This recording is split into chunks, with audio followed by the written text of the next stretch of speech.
This is my conversation with Dr. Benjamin Jantzen. Ben is an author and an associate professor at Virginia Tech in the philosophy and computer science departments. Our conversation focuses on automated scientific discovery, the implications of AI like ChatGPT in education, as well as whether all this tech is good for us in the first place. I hope you enjoy.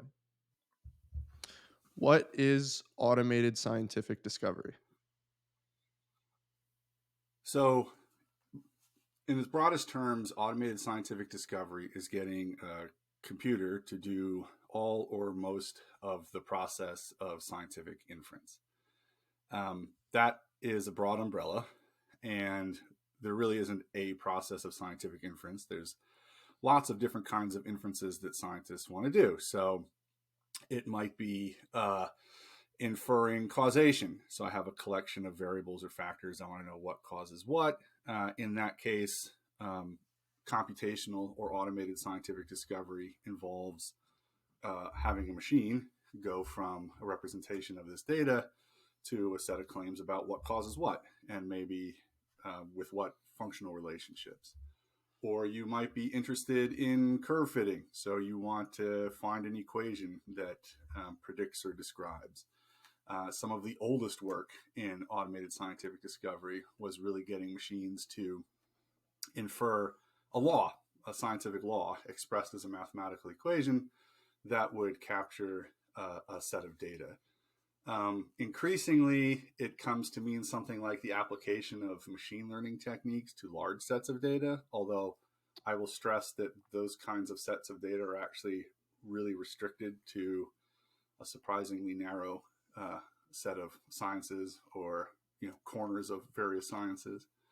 For me, automated or computational discovery is really about illuminating the logic by which scientific inferences of all sorts are made. So by making a machine do it, what you're demonstrating is that you understand how it's done in general. So, which sciences you had mentioned that specific sciences take easier to automated discovery? Which sciences would you say this is being applied more to right now? And specifically with your research too. Yeah, let's back Sure. up. Sorry, didn't mean to step on you there. There are, uh, let me start with the kinds of inferences. Okay, so I mentioned a causal inference. You might want to know how to control something. You want to know what causes what. What variable can I mess with in order to change some other variable of interest? So how could I intervene, for example, to prevent viral infection? What could I do differently in humans to make sure they don't get infected by COVID? What could I do in order to, alter metabolism in a favorable way? Right. So these are interventions. And the kind of knowledge you have to have control like that, to have technology, that's causal knowledge. So that's one kind of inference. The set of tools for doing that by machine that has been built since the 1980s is very broadly applicable. How successful you can be at it depends in part on whether you can do experiments, and hopefully we'll come back to this question of experiments in a bit, or whether you've got only observational data, so only passive data, stuff that you've observed, like observational studies. Yeah? Even with observational studies, you can learn causal relations, and we can get the machine to implement this logic of inference of causal relations. But of course, without the experiments, you need lots more data to do much of anything. So that tends to restrict you to places where you can get lots of data. So epidemiological studies, maybe some sociological studies, economics, proteomics. It makes it very, very hard to apply in, say, ecology, where you have literally a handful of data points, if you're lucky, in many cases. Okay, so it depends both on the kind of inference we're trying to do, so causal, and it depends upon the sort of resources we have available, whether we can do experiments or whether we can only watch. Now, if you consider other kinds of inference, like that sort of curve fitting, so all we want to do, say, is predict. Maybe I don't want to build a model that will allow me to control the phenomenon. I just want to predict. Is it going to rain tomorrow? what will the global temperature be in 15 years? If all I want to do is predict, then more tools are at your disposal logically and computationally, right? So this is where traditional machine learning comes in. So methods for learning complex probability distributions. That's what most of these ML methods really are. But those are generally very data Mm-hmm. hungry, and there are even fewer sort of areas of science where large quantities of observational data, big enough to get somewhere with these ML techniques, can be found. Those would include some parts of biology where you have so-called high throughput methods, so you can sample lots and lots and lots of cells and sample what proteins they're producing, for example, or maybe in astronomy where we're doing deep sky surveys of various sorts. Where those kinds of methods really shine is in sort of theory-free clustering. I shouldn't say theory-free. In clustering without a model. So, which phenomena are kind of sort of similar to other Mm-hmm. phenomena, but the similarity there is generally superficial. Then on sort of the other end of things, there is a kind of scientific inference that usually gets ignored in talk about having machines do science, and that is carving out a collection of phenomena, a piece of the world where you're likely to find what you would want to call a law. So just think about the history of science. Think about electricity. You're a scientist of the late 18th century, and you know of all these curious phenomena like if you rub wool on a glass rod and then touch your cat, you zap the cat. I'm not making that up. That's in the Journal of the Royal Society. If you watch a thunderstorm, you see lightning. If you follow the instructions and build a Leyden jar rather, you can get something that looks like the same sort of sparky phenomenon. And the question early on in any science is which things fall under this science, right? So if I want to have laws of electricity, especially quantitative laws, right? Ultimately, Coulomb's laws and Maxwell's equations, how do I cluster phenomena together? It's sort of the old Socratic problem, right? If I already know what I'm looking for, then why am I looking for it? If I don't know what I'm looking for, how will I know it when I see it, right?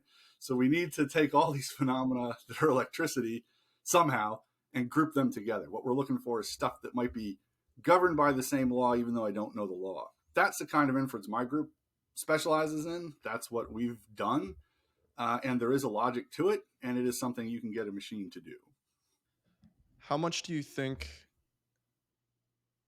this is more of like a tool versus it will kind of take over scientific research and fundamentally change the way we research?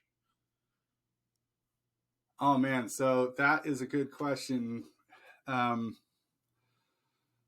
because there are a variety of different ways things can go. So,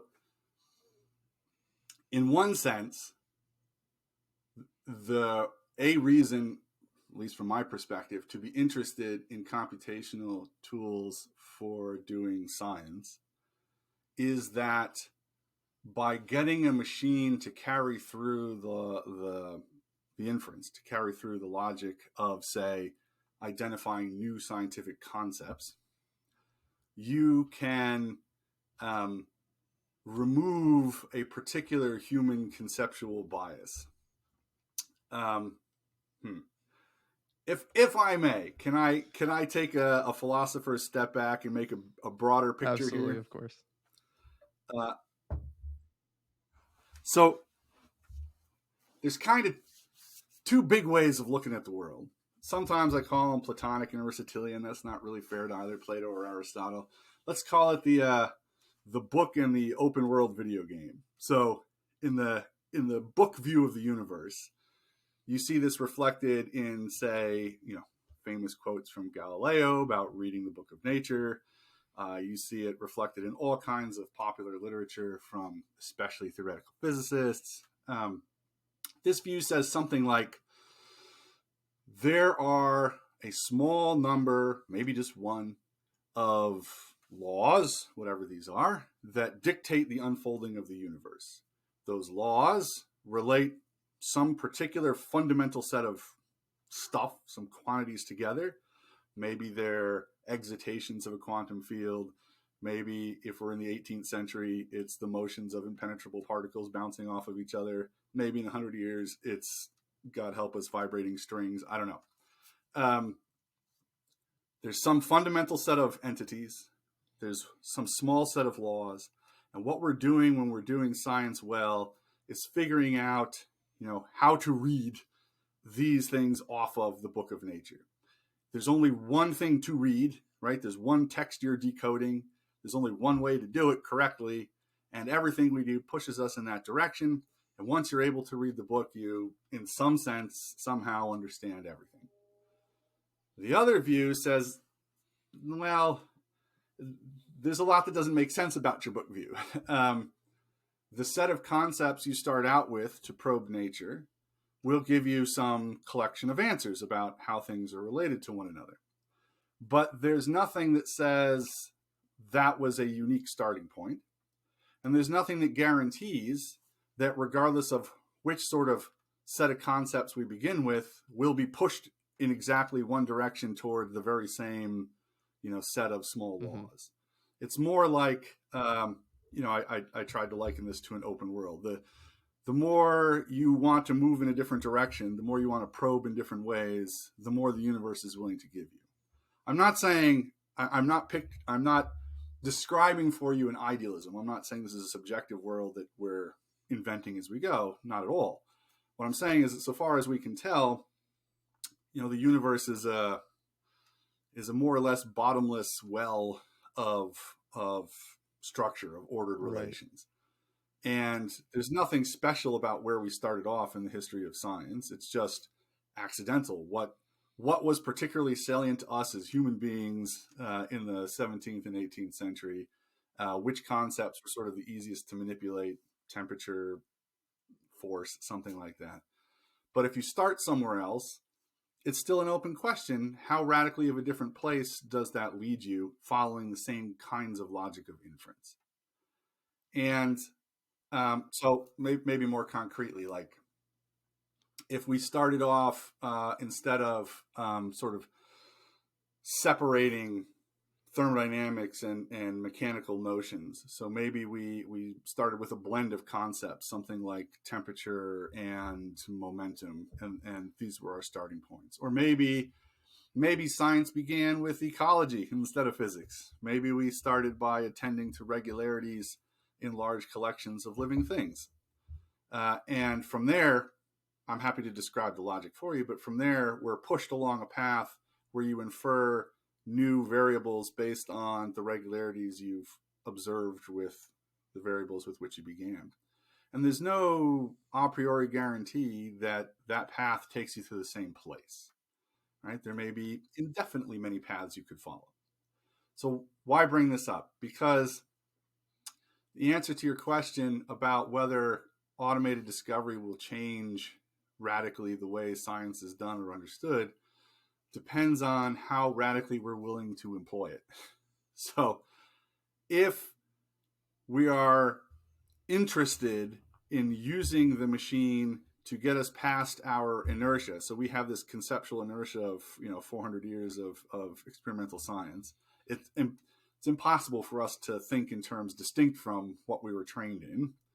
But if we want to use the machine to get us past that bias and simply follow it where the logic goes, you might end up discovering all kinds of radically different ways of conceiving the world, even at the ultimately complex scale of everyday objects. Right? That's where physics and thermodynamics gets hard anyway. Disequilibrium objects, fluids flowing at the size of your milk carton. So maybe, particularly there, you end up carving the world up in a very different way than we happen to have done in the 18th century. So that would be a radical reshaping of sort of the scientific enterprise. Not only would the concepts be different, but the very fact that you could get a different set of concepts that works equally well for predicting and controlling stuff would carry the radical message that, hey, this book of nature view isn't quite right. There doesn't seem to be a unique target toward which we're being pushed. It sounds like oh, I don't think that's going to happen. okay. Yeah, I was gonna say it Sorry, go ahead. sounds like that would require us to not filter out the noise of these other approaches in these other directions, right? Because I think human tendency would probably lean on the side of, well, I'm looking for this. This seems wildly different, and it seems like a whole rabbit hole. Like I'd rather just take this path. Like it seems like that's You are you're spot on. There's a paper from I think it's 2004, a very famous paper. Hod Lipson and I think it's Michael Schmidt and Lipson, and distilling free form laws from data. I think this was in Science. So they had this automated discovery system, and what it would do is it would observe motion, say. So it's been given a set of variables effectively. So it knows something like position. And it would extract from that laws of motion. So, think of like, I don't know where you got in mechanics, but there's a way of doing mechanics, the Hamiltonian approach to mechanics, where you write down a Hamiltonian for the system or a Lagrangian. It's a way of summarizing sort of, it's one way of approaching mechanics. If not, don't worry about it. But what those approaches do is, what becomes clearly important in those approaches is something called an invariant of the motion. So it's a property that doesn't change over time. So think of momentum. Momentum is conserved. Angular momentum is conserved. These fall out of the Lagrangian for just mechanics in free space. And what these guys were doing was they were working it backwards. They'd find the invariant of the motion, and then they would infer from that a law. And if you read this paper, the machine finds all kinds of non-trivial invariants of the motion. And they draw this little Pareto front. The Pareto front is it's a collection of solutions where each one, none is better than any of the others with respect to all ways you could be better, right? So if you move from one solution to the other, you improve in one way, you decline in another. So they have this set of solutions. And they looked at it and they did exactly what you just said. They said, here's a Lagrangian we recognize, system works. Here's a Hamiltonian we recognize, system works. Here's this thing we don't recognize, which of course is the most interesting thing on the whole front, because you're like, oh, what might this quantity be? And why does it work so well? They're like, forget that, it's noise, throw it out, and it's gone. So yes, it works exactly, in practice, it works exactly like what you just said. one of the things that you said a few minutes ago was pretty interesting.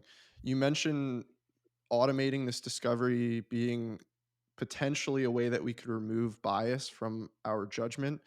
Do you think that that is possible kind of front to back? Or do you think if we remove it from the science perspective, we're going to add it implicitly in the code and in the underlying tool itself? Because in general, right, that's a huge thing with AI and with any kind of system is the bias of whoever wrote said system. Yeah, so I'm glad you asked that, because in these discussions of bias in AI, generally speaking, people conflate multiple senses of bias. So, in one straightforward mathematical sense of bias, there is no learning without bias. So, you don't want to eliminate bias. And what I mean by that is roughly, so if we take sort of a standard machine learning paradigm, I'm trying to learn some distribution, which movies you'll like. And that's really a probability distribution. What's the probability that Kyle will like this movie given these features that I know? So I'm looking for this conditional distribution. And if what I say is, okay, from the outset, I'm going to suppose that any conditional distribution is possible. Now, there are uncountably many possible conditional distributions there. You can prove that learning in the sense of converging on a best possible answer from a set, or in the sense of converging in the infinite limit on arbitrarily close to the right answer, just isn't possible if I take as my starting point the set of all possible conditional distributions. I can't learn that. I can learn the best of a bunch if I say, oh, okay, I'm gonna make these assumptions that the space is linearly separable. I could draw a line, and there's the movies he likes from the movies he doesn't like. Well, now I can get somewhere, and I can tell you where the best way to draw the line is. And we can, of course, do better than that. And I could do one step better as long as you're willing to live with some uncertainty. I can guarantee that you'll converge on the right answer eventually. You just won't know when it is. So I can trade I can trade certainty for that kind of complexity. But at no point can I banish bias in this sense altogether and still learn anything. So there's one kind of bias that we absolutely need. So what are people talking about when they worry about bias in AI? What they mean is a bias that is not necessary or helpful for learning, and B is morally suspect or problematic, right? So what we don't want is a system that, for example, and there's actually many ways to cash this out, but one way might be, look, I don't want it to have different error rates depending upon race of the individual.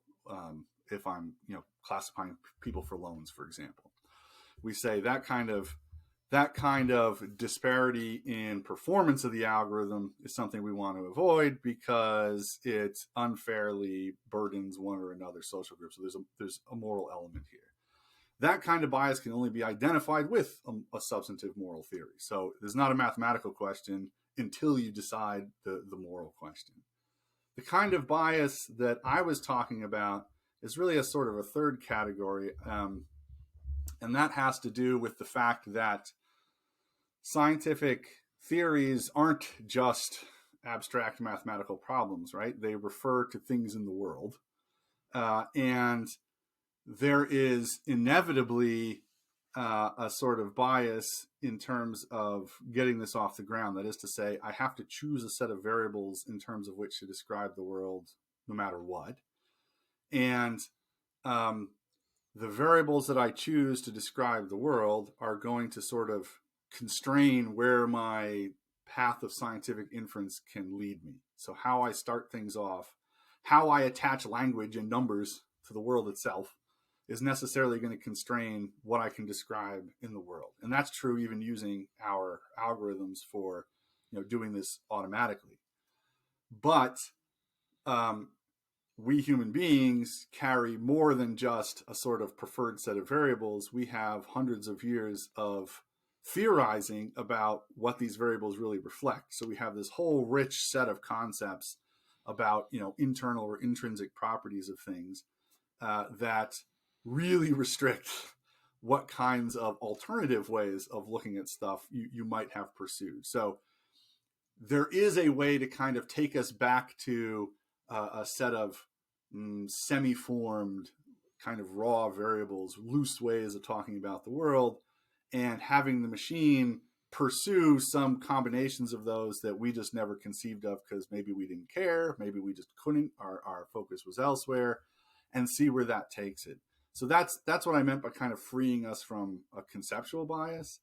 But it's never possible to completely eliminate it. You have to start somewhere, and that's not necessarily that's inescapable, but it's distinct from these other two kinds of bias, this moral bias and the learning bias that's necessary. Sure. So getting more on that moral bias that you're talking about, how do you think that's going to play a role, or will it? Well, so if you're asking me how I think automated methods in science will actually unfold, you're going to see, of course, my answer is different now than it was half a year ago anyway, with the success of these large language models. But let's start with sort of standard machine learning methods. I think it will be a mixed bag, as with almost any set of methods. I think that you will find some useful and interesting patterns that would just have not been possible without these kinds of methods. So it's hard for us to think in many dimensions. Um, so, it is undeniably useful for doing um, suggestive clustering of phenomena. Uh, it There's something called physics informed machine learning, which is kind of a hybrid of machine learning methods and existing scientific theory. Um, those approaches are likely to yield even more useful, what you might call empirical laws, or what practitioners call empirical laws, by which they mean things that don't have a good supporting theory but work well to predict what we want to predict. Um, those kinds of things are going to happen more and more, and better and better. They're very sensitive, and I suspect fruitful new discoveries will come out of those applications. That's not as radical as what I was describing. If you're willing to really let the machines run free, but it's useful and interesting. Will some of those be contaminated by the kinds of morally suspect bias that we've been worried about? Um, Probably in one way or another. The problem is that it's hard for me to say very concrete things, and I think this really is the biggest problem that will emerge from this. So sort of, I think an awful lot of the fairness in machine learning literature is kind of a big mess at the moment because you have one group of people who want to treat it as a straightforwardly mathematical problem, and it's not because you don't know what the objective is unless you have the substantive moral theory. And then you have a group of people who want to talk about, moral theory, but without really doing the hard work of making a bunch of distinctions that are necessary in this case. So you have lots of people talking past one another, and um, you know, various of the problems can be solved. Various of the morally pernicious outcomes can be prevented. But I think even in the general application of these methods, I'm I'm much more worried about the reliability of our results in, say, medicine, um, for just basic methodological reasons than I am for immoral manipulations of those methodologies in this kind of subtle sense. Like there are grosser problems to deal with than that. I see. One thing I'm curious about, I think if you take um, education or um, similar concepts, education's a great example. Over the past probably decade, 2 decades, we saw centralization turn to kind of decentralization, right? In that universities have lost a lot of control. Employers have lost a lot of control in the sense I can now go onto YouTube or onto Google and learn a lot, pretty much anything that I want to.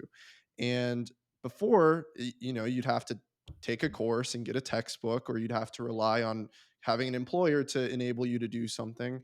Like AWS and those kinds of cloud computing resources are also a good example. If I need to create some new system, instead of having to provision X, Y, and Z, which costs $2 million a year, now I can just kind of, as I need it, just grab from the cloud and not pay so much. So it's really decentralized a lot of the ability to stand things up and to learn and that kind of stuff.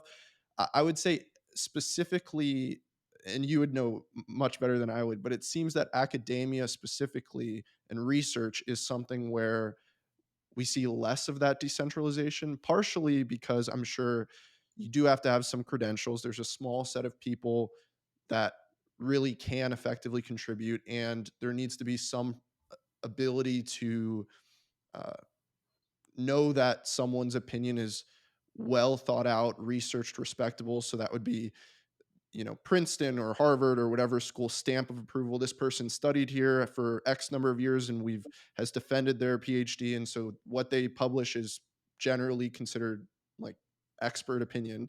And so my question to you is, do you think that some of this technology and scientific automated discovery, as computational power and as larger scale systems and algorithms become integral in research, do you think we're going to see the opposite trend where more and more of this research gets further centralized? Because before, 50 years ago, maybe someone could kind of set up their own experiment, or with a couple people had the resources and the ability to design some experiment that actually is fruitful. But if we start kind of building this environment where, in order to compete with large institutions or large universities with massive endowments and, advanced technologies, that's a lot harder as an individual. So I'm curious if you think that that is going to play a role, or do you see decentralization of some of this research, or do you think that that kind of is the opposite case? Wow. So okay, there's a lot packed into your question. So you'll have to nudge me back in line because there's too many diversions to follow here. So with respect to your perception of decentralization, I would suggest, and I'm not. You could convince me otherwise, but this is predominantly a phenomenon of uh, of technical fields of a particular nature, particularly those involving code. So it is wonderful how much you can learn to do technically independent of any university, right? So there are wonderful, particularly in the free and open source communities. There's just vast amounts of knowledge and tools and skills training available. Likewise, there are if you're a business, there are wonderful resources for putting together solutions to all kinds of problems, and I applaud that kind of decentralization, and it's true. If we're talking about research, so was the suggestion that maybe while that kind of decentralization in both education and technology development is true of at least these kinds of enterprises, that it might be going the opposite direction for other sorts of research? Was that the Yeah, suggestion? more or less. Just that it would be tough, I would think, for research, especially as heavier computational and automated discovery models get Mm. employed. It would be tough for it to follow the same paradigm. Okay, so there's a few things to say there. Many of the tools I'm talking about, so set aside these big data approaches, because a lot of these big data approaches, like I said, they are solving a particular kind of problem that isn't really what one would recognize as sort of the core of experimental science. It's not about, you know, you're not going to learn through a standard ML algorithm about causation. You're not going to be able to have a theoretical model that lets you predict under intervention. So if something changed in the world, right? Uh, those kinds of models and the automated tools that support them are not so computationally demanding. In other words, they're not the kind of thing you need to have massive cloud infrastructure to run. It's not like training a large language model, because you're not training anything at all. It's more like a statistics package. It's more like running, you know, uh, SAS or Jump or something on your local machine.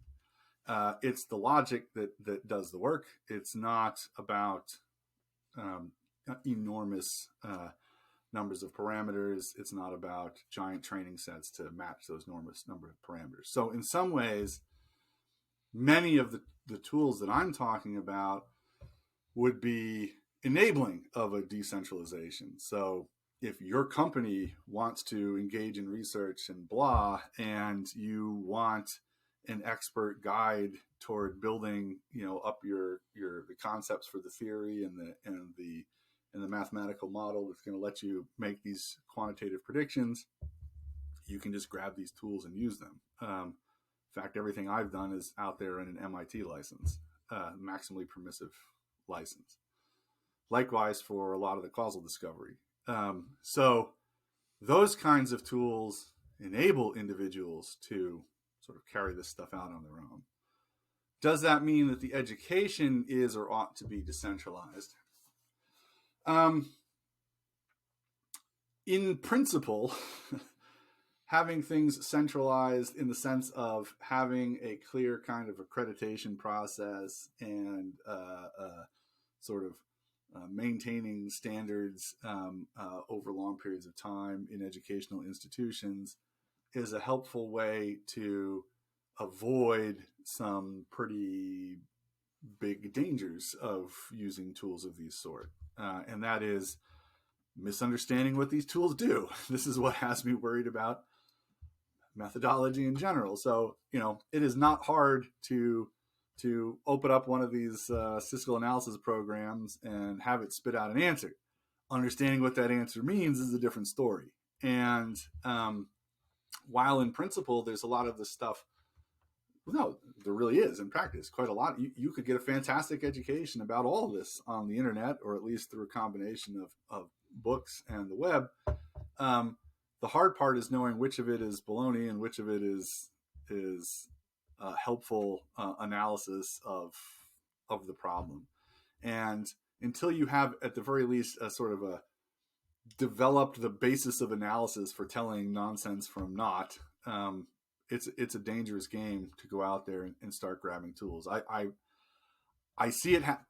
When I said in principle the university system can be a corrective to this, that really wasn't in principle, because it does not seem to work with the kind of reliability that we would hope. I see egregious misuse of tools even among people who have the right pedigree in the stamp of approval, and that concerns me. So, yeah, could help to decentralize the use and application.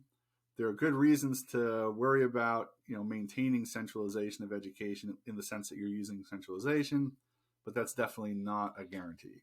Where do you see education going? Not solely in the sense of technology or in the sense of research, but generally speaking, do you think college is going to look drastically different in a couple decades? Do you think the model that we have now is sustainable, effective? You asked me what I think is going to happen or what I want to I guess happen. both. Those are very different things. Uh, so, wow, I'm really scared about what's going to happen, because I mean, I'm watching it happen.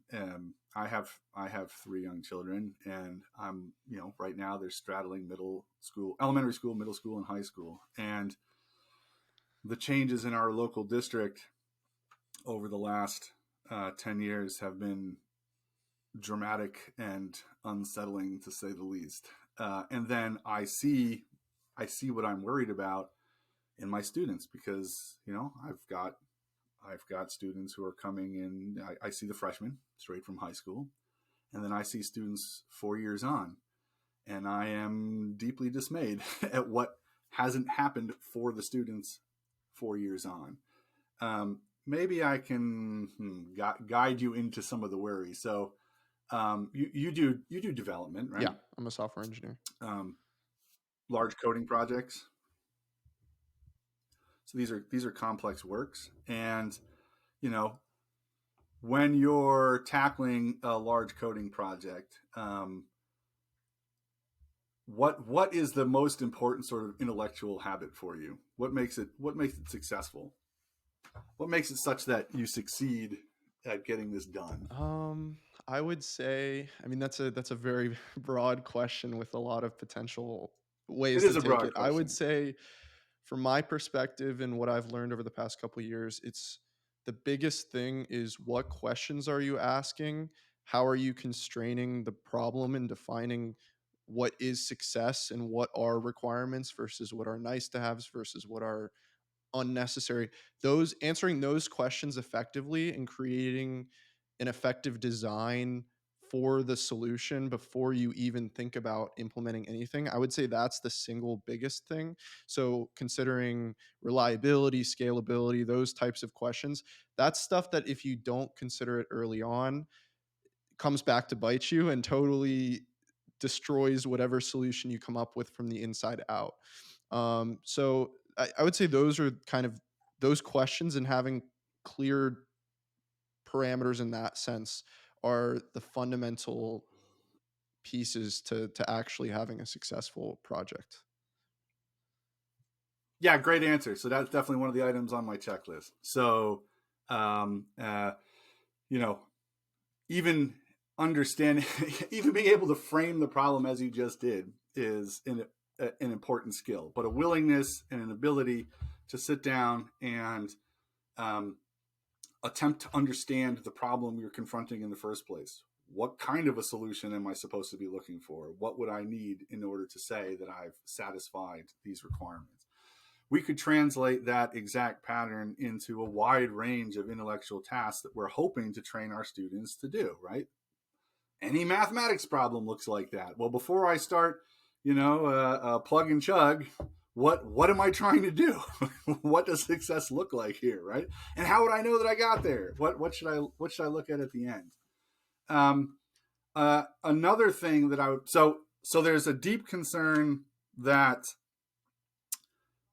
somehow that particular skill, the one you just identified, is not being well reinforced or is not being scaffolded in an appropriate way so that people emerge from their studies with that sort of perspective. It's one problem. Another trend that concerns me deeply that is intimately related is even more basic. It's the willingness and ability to focus on a problem for a significant period of time. I'm willing to bet that your large coding projects aren't something you knock out in 10 minutes in between, videos. That this requires some sustained effort in which you have to keep in your head at any one time multiple pieces. Where was I starting? Where was I trying to go? What is this method supposed to do? How does it fit into the overall ecosystem of methods that I've just constructed for this project? And let me be clear. This is not a claim that somehow people are diminishing over time, that there's something defective with the students. That's not what I'm saying.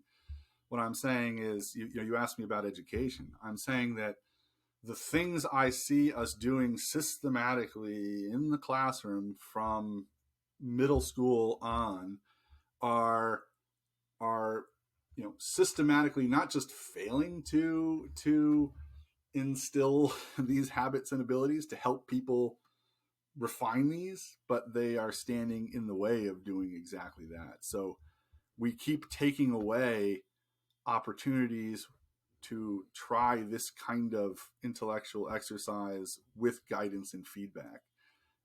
We keep taking away, the need to complete a large project. And for example, right, and some of the reason for that is arguably misguided educational theory. Some of the reason for that is a response to the pandemic, undoubtedly, actually. And some of that is interference of technology. So there's no question that these large language models made it a gazillion times harder for me to teach philosophical writing to students. Um, and if I can't work with people on even short essays, how am I going to help you get to the place where you can keep in your head all of the pieces of a much larger, intellectual Sure. project? What percentage? So, if you take a class that you teach that has a component of writing in some sense, Mm-hmm. how much do you think large language models are at play at this point with your students? So I won't say from my class because I took a look at even what GPT-3 could do and said, even if I can distinguish between poor writing on the part of students and good writing on the part of the model, there's no way I could defend that in a academic integrity proceeding. So I'm not the final arbiter. That's not the way it works at Virginia Tech and many universities now. That's taken away from the faculty and it's given to. I mean, you're an alum, so you know that there's this Office of Academic Integrity, and they decide whether or not somebody cheated. I still do this process, of course, particularly for like my logic classes where it's absolutely cut and dry. Like, hey man, you downloaded this from the internet.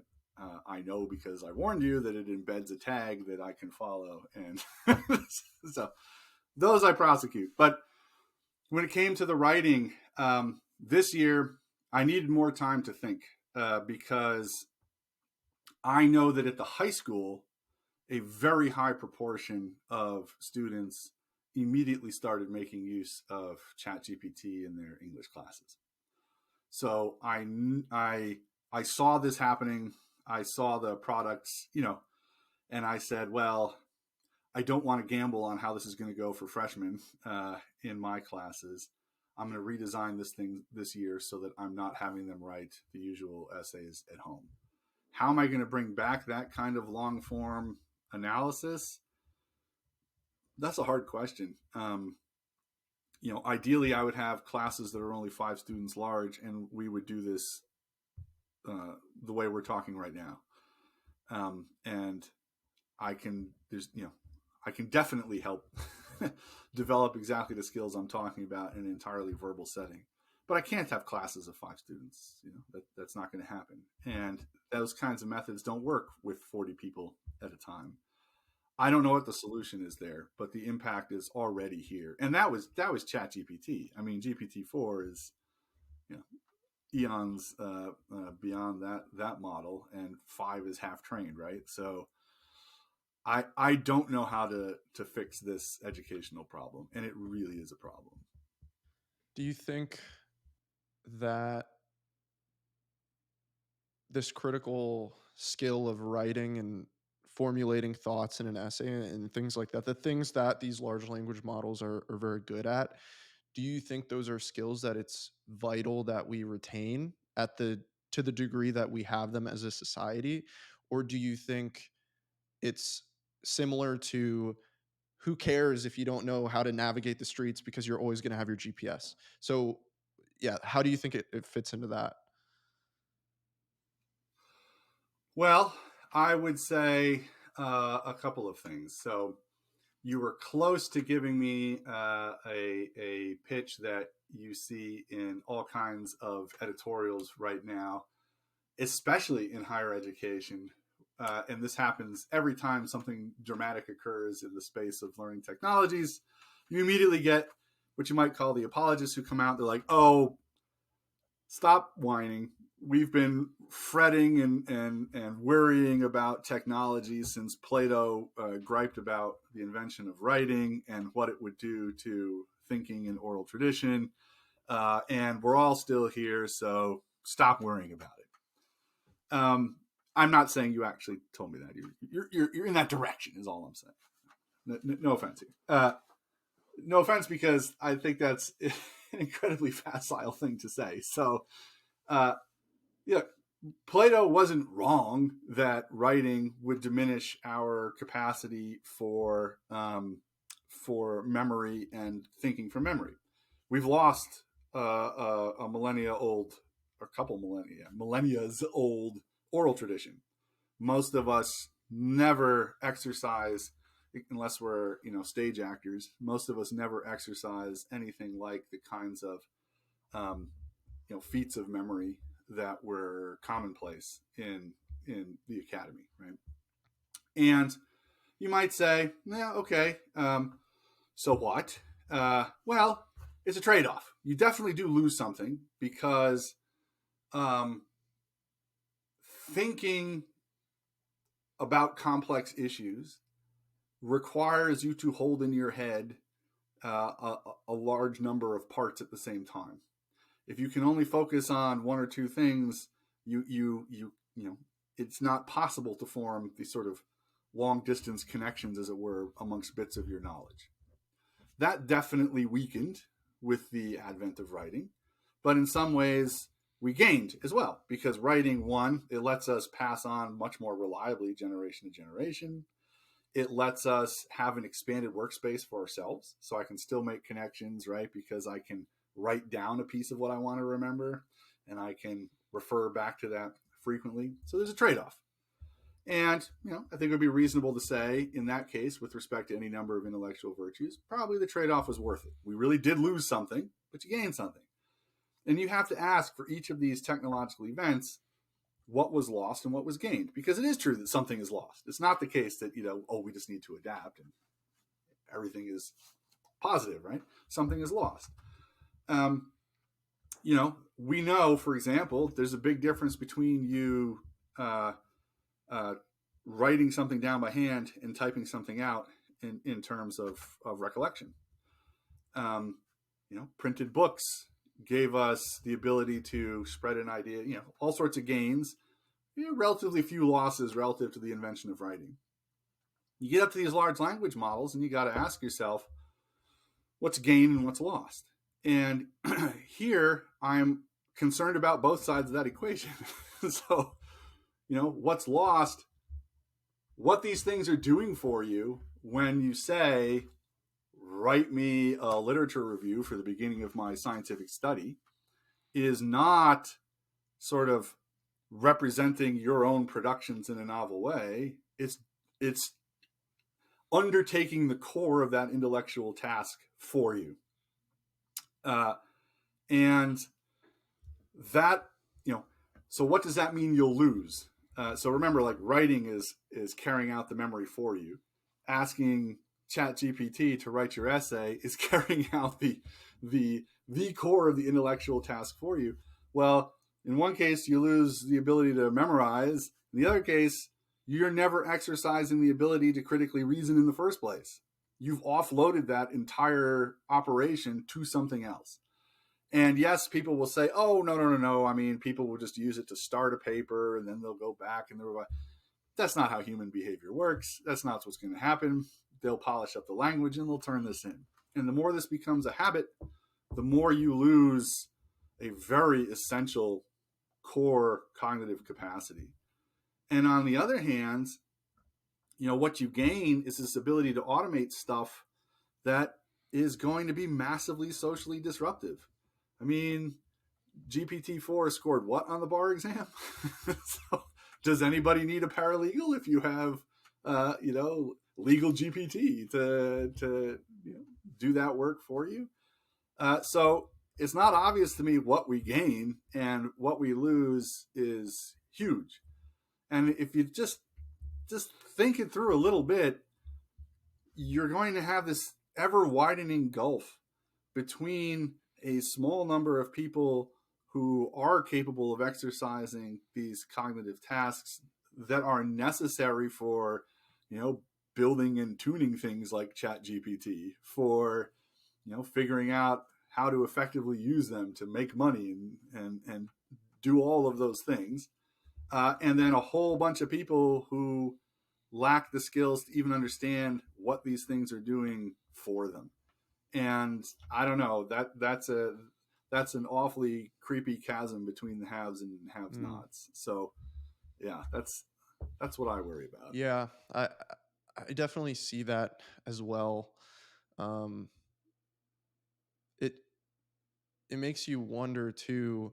With I guess one of the arguments, just to play devil's advocate from what you're saying, is certainly I agree that it takes away the core of an activity like a long format essay or constructing some well thought out argument, but it also gives you back that time to spend on another task or another project. So I think how it'll come down to individual, and a lot of it will be situationally. How is it useful to you, and what does it enable you to have more time to do? But I think depending on how you use that time that you're essentially getting back makes a big difference, right? Because there's certain ways where potentially writing an essay will give you, let's say, 15% of that is deep critical thought and reasoning. Maybe the time that you get back, that extra 85%, maybe you can pick a task that's 25% critical thinking or reasoning in whatever context it is that you live. So if that's the case, then for that individual person, I would say it would be a net benefit to have that. Um, but that's really the question, is how much of that time that gets returned is used in a better way. Yeah. And that's one that I'm very hesitant and concerned about, because more and more, we're seeing things like social media start to just suck people in and take them for hours. And, and certainly I would be lying if I said I've used every minute of my day for the last couple years effectively myself. It's just something that becomes easier and easier to do. And if when you're trading out a responsibility that's concrete, because most people aren't writing essays, for example, for fun most of the time. So if you have a school assignment or you have to write something for work and you're getting that time back, well, you're taking time that you effectively didn't own, and you're getting back time that you do own. And so it's, can people be good stewards for their own time, and what percentage of that required time, or the time that you don't own, what percentage of that is beneficial to you as an individual versus the employer or this institution that you're researching for. So there's a lot of factors there, and I think a lot of it's going to be very individualistic. um, but I am curious to yeah, go So ahead. sorry, I want to respond to everything Sure. you just said. First, let me say, you know, make me happy and do that. Don't take anything I say for granted. Push back and be the devil's advocate. That's exactly. Let's model what I want people to do that they're not going to be able to do in a world driven by Chat GPT. The second thing is, let me first question a little bit the nature of writing as you presented it there. Something like 15% critical thinking, 85% crafting the essay. For any argumentative or analytic piece. And that doesn't just mean writing a philosophy essay for me. It means writing a compelling memo to change corporate strategy. It means analyzing, the plausibility of an engineering project. It means writing your grant proposal. Any of these things. The analytic part is cyclical. So you never, if you're doing this well, you never actually have your final argument when you sit down to write. You end up convincing yourself as you write. So the argument will constantly evolve as you attempt to articulate it on the paper. So this is actually one of the benefits of the written word, right? Is you can talk to yourself. So you write down what you think the argument's going to be, and then you realize, oh, well, there's an obvious objection that Kyle's going to make, so I need to change this a little bit. And oh, I don't actually believe this assumption here.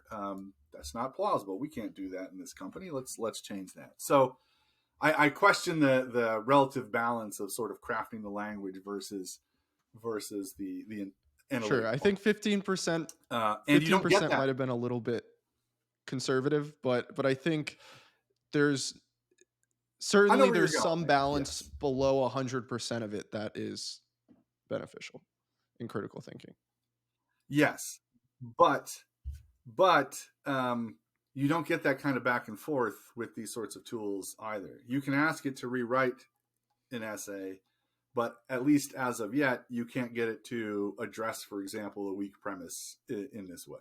So I guess you could use Chat GPT in such a way. So let's grant for the moment that there's some overhead that's just the expressing the thoughts in language on the paper, and and run with that piece. But before we do that, sorry, in a moment I want to grant that. Before we do that, you mentioned school, and I think that's very different from, um, you know, your overhead savings when you're working for an employer. And um, the difference is that one, you need to practice this analytic back and forth, and that just takes time.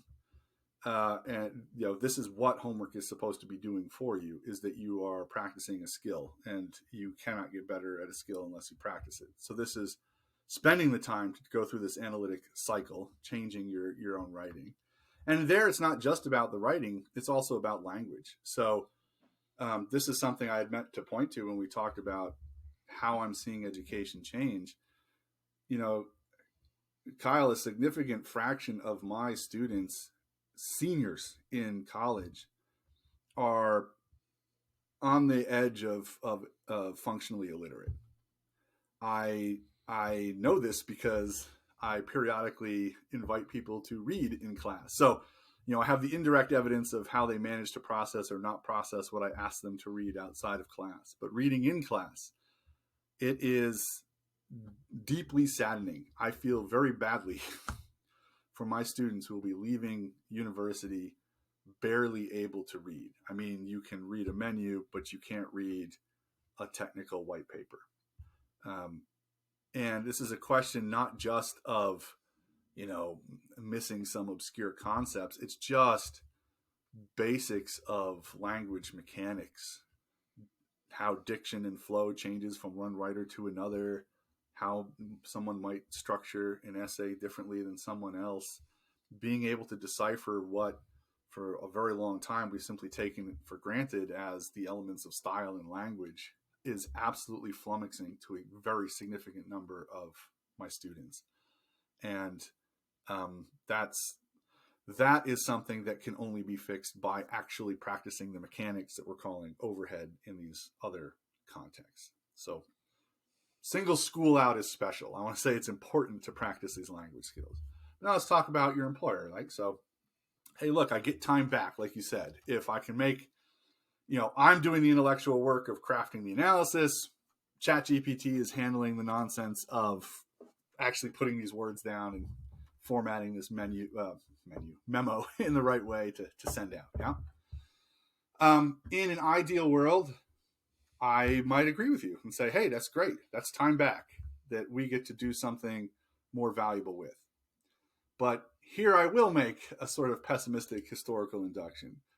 The history of global civilization since the Industrial Revolution is one in which we keep promising people exactly this. This technology makes each individual this much. They usually put it in terms of productivity, but it amounts to the same thing you're talking about, right? This technology makes each person 2 or 3 times as productive. So, that many widgets or that many hours of intellectual work per person, and generated in the same real amount of time. And so we'll all have all of this wonderful time available to invest in things that are genuinely worth doing with our lives.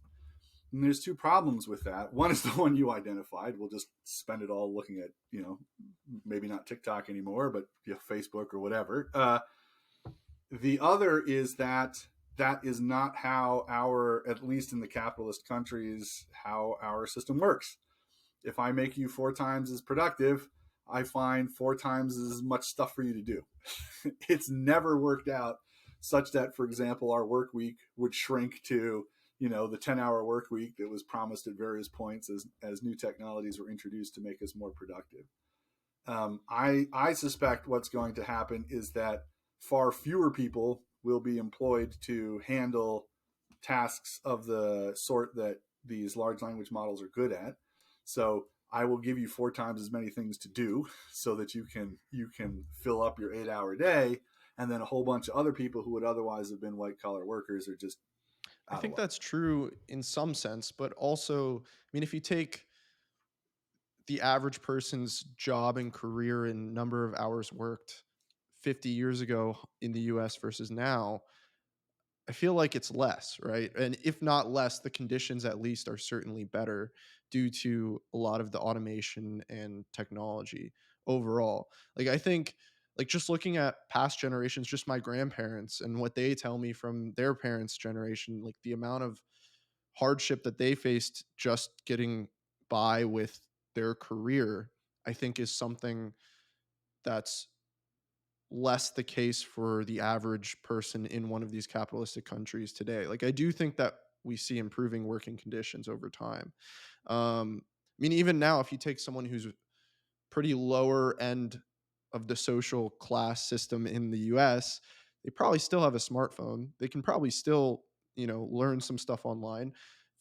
Couple, 20 years ago, 30 years ago, sure, smartphones didn't exist, but they would have a lot less access to things, and there would be limitations that I think in some ways we've addressed. So certainly in a society like ours, I don't think you can ever fully address the inequality in that sense, but I do think the average condition for the average person has gone up over time in that sense. So yeah. So this is I'm not sure how far we want to go down this road, but I'm not sure I would agree with that. I think you got to remember that you and I and the kinds of things that we do on a daily basis are not what the average employee in, say, the U.S. is doing. And I think this is, in some ways, a particularly ironic conversation to be having the same week that the reporting on large scale child labor violations in the U.S. Was in the headlines. Look, the average person, there's a lot of changes, and how we want to tally these up, and whether or not it even makes sense to talk about a single scale on which to tally these up. Um, we could spend weeks. In fact, there's an entire field of so-called happiness studies that does exactly this, to try to settle the question. But we might try to evade the question by looking at things like life expectancy, which has fallen for us relative to the generation before. You might look at overall wealth inequality, but you might maybe just settle on measures of life satisfaction. If you and I can't decide whether or not having a smartphone should outweigh access to a public library and a bowling league, we can just ask, this question about that's been periodically asked for at least half a century about life satisfaction. And whatever's going on, we seem to be a miserable group of rich people. So uh, I That don't know. I don't know how far we want to that one pursue I will this. certainly agree with you. I think happiness and satisfaction as a whole is abysmal compared to um, before, and so I would like to make the distinction that I think like conditions, opportunity conditions, and available technology, I would not deem synonymous to fulfillment or happiness. I think fulfillment and happiness, especially with this exponential technology that seems to kind of be pulling us forward in a sense, that one I think is we're in a very tough spot. I think it's easy to see, right, the mental health issues in the country and the younger generations, my generation, but even the generation below me, really struggling to grapple with some of this technology and how to be happy and fulfilled in life. So I just want to make that clarification that I do think happiness is certainly lower. Yeah, but I think look, I've been, I have, of course, I went through university and graduate school.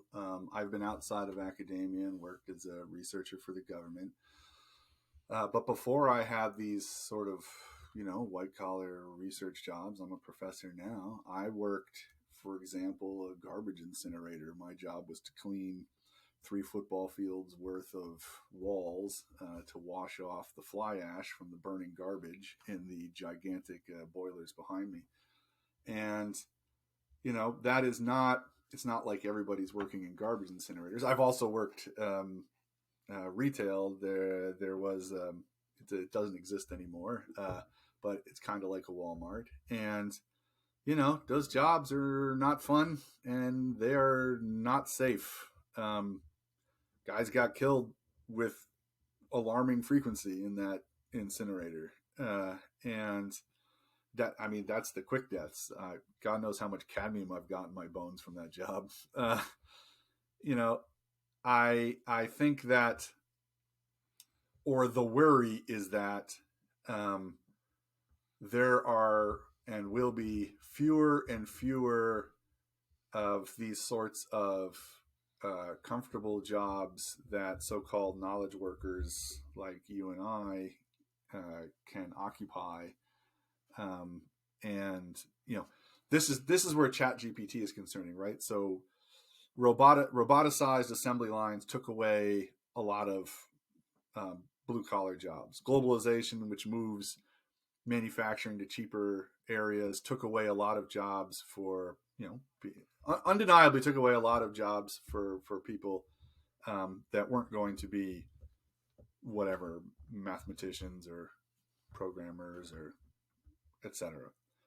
And what's been left behind in our economy for a growing number of people that would have filled these kinds of manufacturing jobs and the support jobs for the manufacturing jobs are service industry jobs that are deeply unpleasant, and and or dangerous, like this kind of refuse collection. And my worry is that, or a worry, and this is definitely not original with me by any means, is that tools like these large language models threaten to gut even further the remainder of this knowledge worker class. I really don't need a paralegal if I can have this language model that can pass the bar exam and and easily synthesize this vast legal literature for me.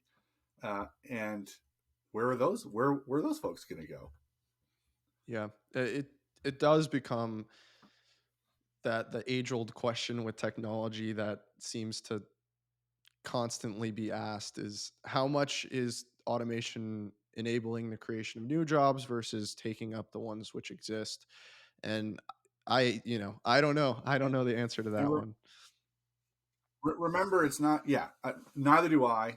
We've strayed pretty far from what I what I usually do professionally. But remember, it's not just about the technology. It's about the technology in the context of an economic system.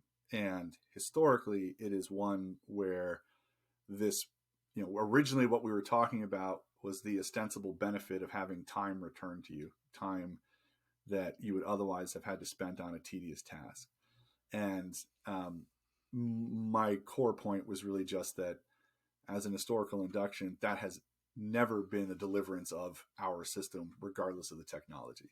It's not inherent in the technology, right? You take the same innovation and you put it in a different kind of economic system, and maybe we do all end up with that time back to do more fulfilling things. It's just never worked that way here. Sure. Yeah. That's a fair point, I would say. um I see where you're coming from. Well, that's a It depressing is a point. little bit of a Let's talk depressing about point. something else. I have a bit of a taking a step back. I have a bit of a broader question, sort of related. Shoot. So with all of this technology, it's easy to look back and see the different phases, right? Before we were even when we were nomadic peoples to industrial revolution to today. Do you think that technology and technological development is something that should always be pursued and as much as possible, or do you think there's a happy balance with some level of technology incorporated into society where anything that we develop more is going to have a net negative on the human race, and ultimately it's going to be bad?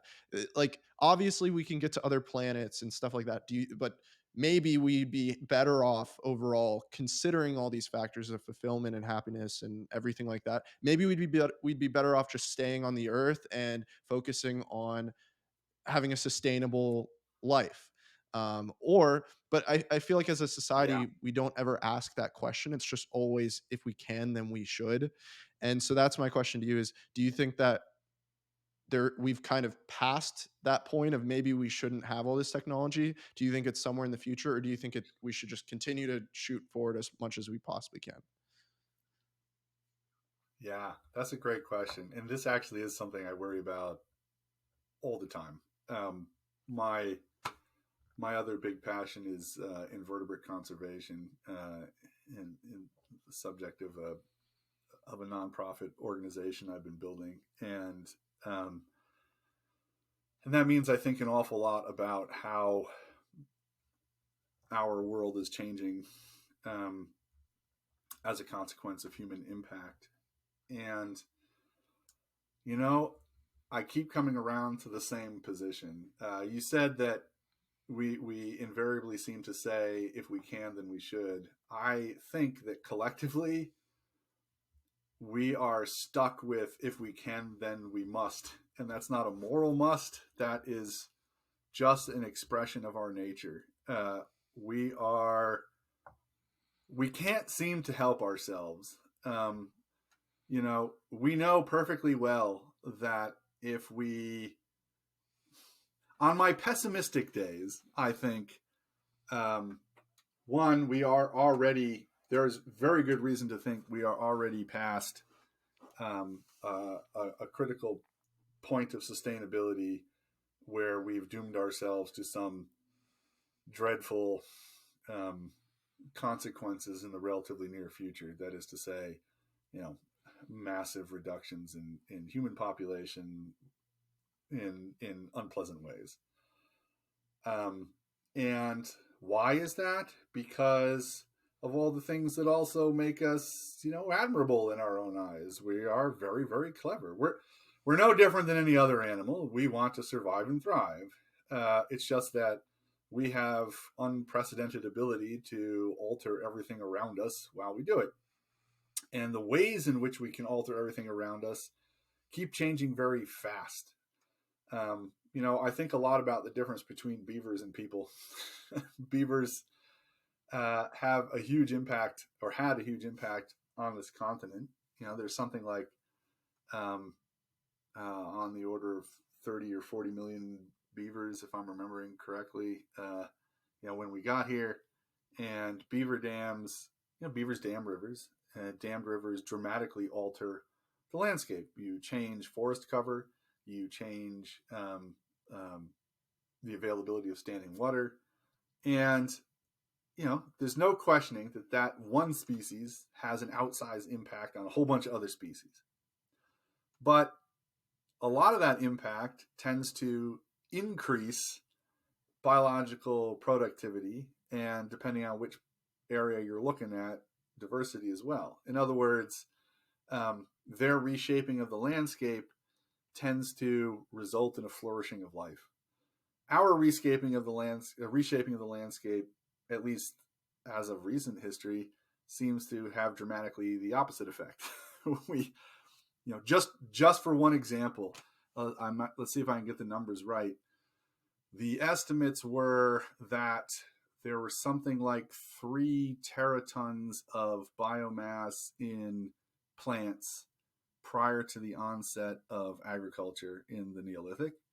From that point into now, we've lost about 2 teratons. So we reshaped vast stretches of landscape to grow crops, but the overall biomass productivity and definitely the diversity is dramatically less than before we reshaped things.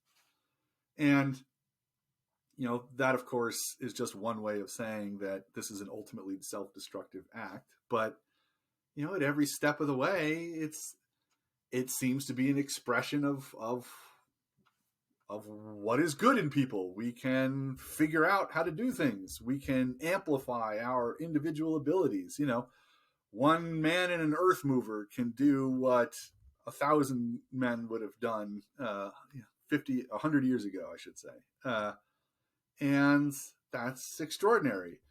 But the fact that we can't rein in that impulse is simultaneously tragic, right? It's our tragic flaw. Greatest It's our strength and our greatest weakness, probably. the Greek tragic flaw.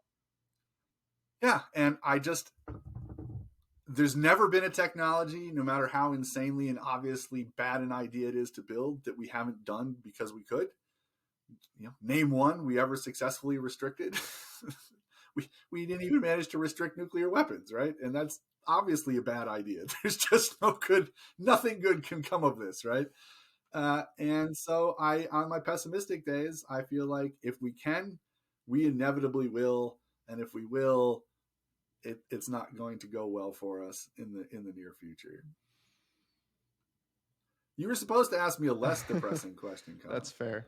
I don't know. I think I often this is one that I really think about a lot and struggle with myself because in some ways, and I talk with some of my close friends about it too, where maybe life would be better if instead of trying to do the most I possibly can as an engineer and, make the most money and have the greatest output and the most impressive laundry list of accomplishments.